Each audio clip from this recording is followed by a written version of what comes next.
పిల్లలందరూ తీసుకొచ్చారు. Thank you. ఎవరైనా టిష్యూ పేపర్ తీసుకొచ్చారా? టిష్యూ పేపర్ తీసుకొచ్చారా? నేను అనుకున్నాను ఎవరైనా ఒకరు టిష్యూ పేపర్ తీసుకొస్తారని. తీసుకొచ్చారు. చూడండి, ఏం పేరు నాన్న? నెక్స్ట్ ఇప్పుడు ఫాస్ట్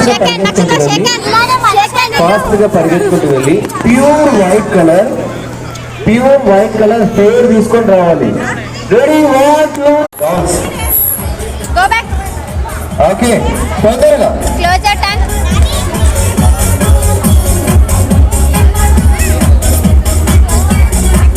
ఒక 10 రూపీస్ నోట్ ఎవరి దగ్గర ఇస్తున్నారండి?